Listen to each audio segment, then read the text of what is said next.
সরকার গঠনের পর নাগরিকদের সঙ্গে থেকে কাজ করতে প্রধানমন্ত্রী তারেক রহমান ছেড়েছেন রাষ্ট্রীয় নিরাপত্তার কড়াকড়ি বলয়, কর্মক্ষেত্রে আসছেন নির্ধারিত সময়েই। এবার ২১শে পদক প্রদান অনুষ্ঠানে যোগ দিতে সচিবালয় থেকে হেঁটে ওসমানী স্মৃতি মিলনায়তনে গেলেন সরকার প্রধান।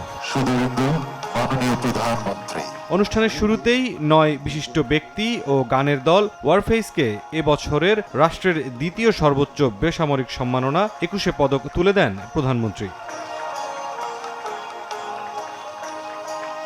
বক্তব্যের শুরুতেই সরকার প্রধান বলেন, শিক্ষা, গবেষণা, শিল্প সাহিত্যের চর্চায় রাজনীতিকরণ সভ্য সমাজের পরিচয় হতে পারে না। জ্ঞান, বিজ্ঞান কিংবা সাহিত্য চর্চার ধারা আরো শানিত এবং বিকশিত হোক, এই প্রত্যাশা করছি আমরা সকলে।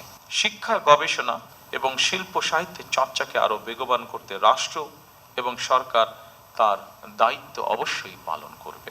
আমি বিশ্বাস করি, শিক্ষা, গবেষণা এবং শিল্প সাহিত্য চর্চাকে রাজনীতিকরণ করা কখনোই সভ্য সমাজের পরিচায়ক নয়। রেইনবো অলরাউন্ডার এক্সটেরিয়র পেইন্ট বাড়ির বাহিরের দেয়ালের সুরক্ষা নিয়ে থাকুন নিশ্চিন্ত, সাথে পাচ্ছেন 10 বছরের ওয়ারেন্টি। উদার ও গণতান্ত্রিক রাষ্ট্র গঠনে সরকারের অঙ্গীকারের কথা তুলে ধরে এ কাজে বিজ্ঞজনদের দিক নির্দেশনা চান প্রধানমন্ত্রী। জ্ঞান বিজ্ঞানে সব শাখায় যাতে দেশ এগিয়ে যেতে পারে, নৈতিক মানসম্পন্ন তেমন একটি উদার গণতান্ত্রিক রাষ্ট্র ব্যবস্থা প্রতিষ্ঠার লক্ষ্যে বর্তমান গণতান্ত্রিক সরকার অবশ্যই কাজ করবে। আমাদের এই যাত্রায় দেশের বিজ্ঞজনদের দিক নির্দেশনা অবশ্যই প্রত্যাশিত। সরকার প্রধান বলেন, কীর্তিমানের সংখ্যা যত বাড়বে ততই সমৃদ্ধ হবে দেশ।